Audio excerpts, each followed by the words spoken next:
Edward Amani is one of tens of thousands of Burundian refugees who call a plastic tent home. He's been living in Nduta camp in Tanzania with his children for over a year, having fled the conflict in his homeland, which has seen 400,000 people leave for neighbouring countries. The UNHCR doesn't have enough funds to move people out of the tents and into more solid structures. So refugees are having to stay in these emergency shelters for much longer than they're supposed to. Tenti hii yenyewe labda nahisi kwamba itakuja ikatuletea madhara fulani, maana ina joto na haitoshi, haina vyumba ndani. Wewe kama mzee kama mimi au mtu mzima ukiingia labda una mtoto mdogo hivi. A pilot project is helping Burundians move into better homes.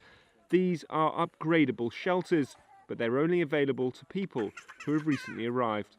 Once they move into it, once they've settled in, they can slowly start producing the bricks, mud bricks, and constructing around it to upgrade it to a semi-permanent or transitional shelter for that matter. So it shortens the time period that refugees have to stay in these tents and emergency shelters. This project actually costs less than housing people in an emergency tent and then building a more solid structure, and it could be rolled out for future refugee crises in the region. But of course that's no help for the Burundians who are already here. In nearby Nairogusu camp, over 50% of Burundians are still living in these emergency tents, many of which are falling apart. And the challenges in Nairogusu are exacerbated by a recent influx of Congolese refugees. Families are having to stay in these mass shelters for months on end. They're only supposed to stay here a week at most.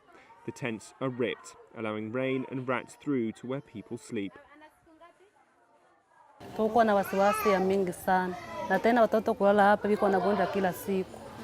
Watoto kulala hapa biko wanagonjwa kila siku, tunalala vibaya. Tunasema sasa tuishe vizuri. Biko wanagonjwa sana.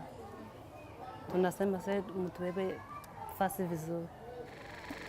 The UNHCR is providing support for refugees who are able to build their own homes, but it requires some start-up capital to buy some key materials. For those that can't afford it, well, they're just hoping their tent survives the upcoming rainy season.